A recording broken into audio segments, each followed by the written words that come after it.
We come to this place for magic. To laugh, to cry, cause we need that. All of us do. That movie fucking sucked donkey nuts. When we sit in the... I'm not gonna do the whole thing. Hello and welcome to part 1 of a very special 3-part series that will go over the best and worst movies I watched in 2023. I watched 220 movies last year, which was a number that I was pretty happy with. Felt like I found some pretty good stuff, and it was certainly better than the dismal 82 that I watched in 2022. Oh my god, what the hell? Anyways, this is going to be broken down into 4 segments. Part 1 will cover my favorite movies of 2023. Part 2 is going to cover the worst movies of 2023. That might be the longest segment because there was a lot of shit from last year. And part 3 is going to cover my favorite non-2023 movies that I watched for the first time last year, as well as my favorite non-2023 movies that I rewatched last year. And yeah, as a few more notes, I will not be ranking every movie I watched. In certain movies, I'm just going to plow through, and I'll take my time on films where I actually have things that I want to say. Anyways, lastly, I also caught up on 3 movies from 2023 in the first week of 2024, so I'm just going to go ahead and include those because why wouldn't I? Who cares, part 1. It's time once again to talk about the best films of the year. So there were 10 movies that I liked from last year and 5 that I really liked. Preferably those 5 would be in spots 6 through 10 on a really good year, but yeah, there was nothing that I really outright loved from last year, but whatever. Anyways, number 10, The Holdovers. It was good. Wouldn't preferably be within my top 10 because it was kind of freaking basic, but yeah, it's good enough that it gets a mention. Next up, we have Spider-Man Across the Spider-Verse, which I liked but didn't love. I'm sure Letterboxd will have a meltdown and a half if they collectively see this, but you know what?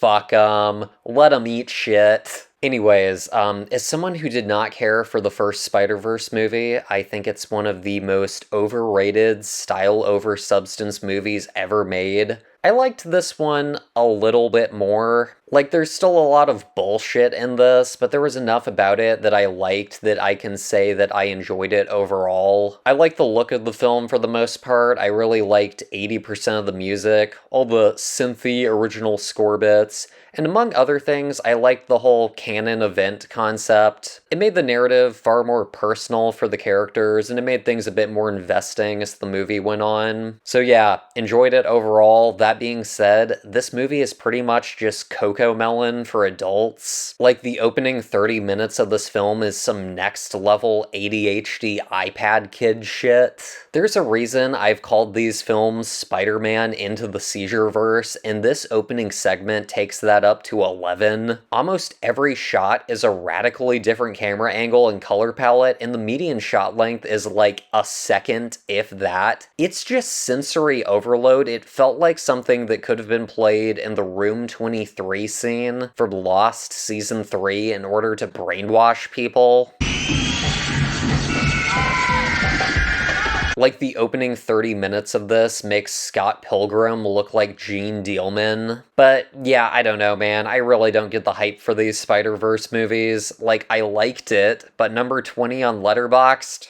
Really? I don't know if there's a ton of huge overarching problems with this in the first film that I can articulate, but it's just a lot of little annoyances that add up. Like, 20% of the music in this was just dog shit. Like, whenever it would play some mediocre SoundCloud rap song over a trap beat, while the characters and their half-shaven heads would be drawing in their little sketchbooks, it just felt like a movie that was made for people who say, my aesthetic, and unironically watch videos like chill hop beats to steady to. Very Letterboxd core, but anyways, moving on. Killers of the Flower Moon. Good, not great. It's a beefy runtime. Oh my god, yes. Kind of overrated, not one of Scorsese's best. Yeah, it was good. Beau's Afraid. It's an Ari Aster movie. It was good. Poor Things was too lazy to do a full review for this. The 6 out of 10 rating might just be a placeholder rating, as I would definitely like to rewatch this, because direction-wise, this is easily the best film of the year, and it's not even close. The cinematography, yeah, it's one of the best films. It's one of the best shot films of the last decade. The score is excellent, it's super distinct, very memorable, and Emma Stone might have given the best performance of the year. On a first viewing, I just felt like I enjoyed the technical elements more than the actual narrative, though, which I'm happy to say the narrative wasn't a complete shit show, because the more I heard about this movie beforehand, the less interested in it I was. Because on paper, this movie is pretty fucking sus.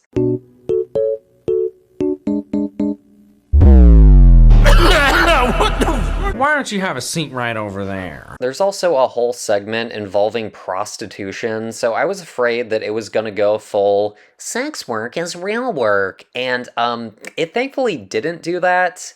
And it never really portrayed Mark Ruffalo as anything other than a sleazy piece of shit. So it never felt like, hey, aren't predators just super chill? It never crossed over into being like that licorice pizza bullshit. Also, tonally, this movie is very off-kilter, very reminiscent of The Lighthouse in a lot of ways, which is probably why it didn't feel like one gigantic fetish in execution. Still, I would like to watch this for a second time, because on the first viewing, I just felt like I was braced for a shit show. So yeah, maybe I'll go into it on a second viewing and just instantly love it, and I'll raise my rating. But yeah, I would typically rather underrate something than overrate it, so yeah, we'll just see what happens. The Killer already did a quick review on this.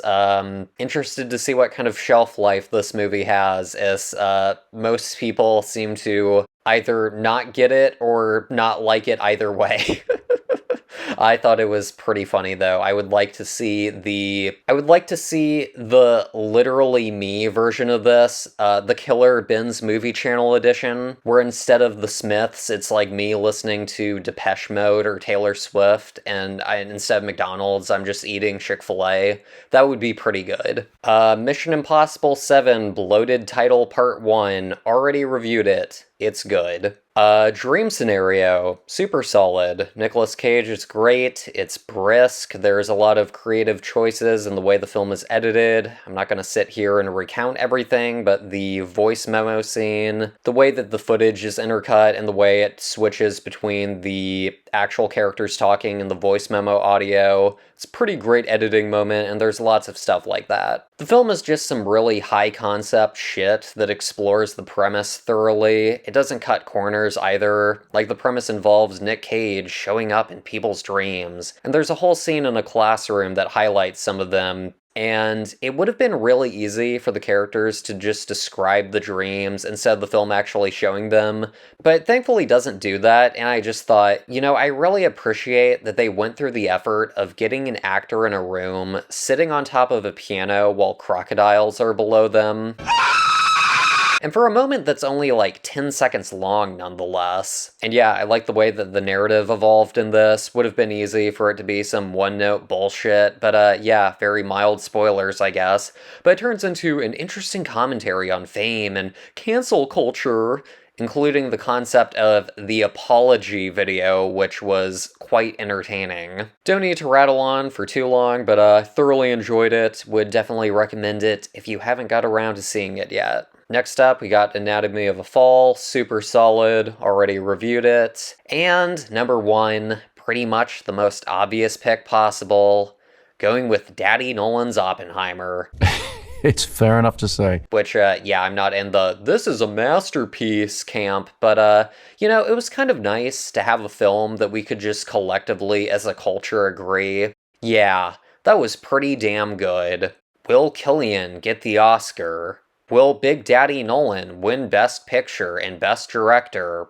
I don't know, maybe. But more importantly, boom! Plot twist, Oppenheimer is only number 1 if we're counting narrative features. Going beyond that, the real number 1 is, of course, Taylor Swift The Eras Tour. It's a masterpiece. Which is not only the best film of 2023, but is the best film of all time ever made. And yeah, just skip to timestamp if you don't want to hear me rattle off about the Eras Tour again, because fuck you, this is my channel, and I'm gonna talk about this movie for longer than Oppenheimer. It's in longer than the actual runtime of Oppenheimer. Now, I realized in hindsight that I didn't mention a single thing about the actual filmmaking in my review for this, and you know what? The filmmaking is borderline irrelevant. Like, this movie was pretty well shot and edited for the most part, but this could have been filmed on a 2002 Sony camcorder and edited by a quadriplegic, and it'd still be the best film ever made. Like, it's the fucking Eras Tour, dude. If you're not initiated into the Swift cult, you can't even fathom liking anything as much as this. And you know, after seeing the actual tour in person, I was kind of disappointed, like, oh,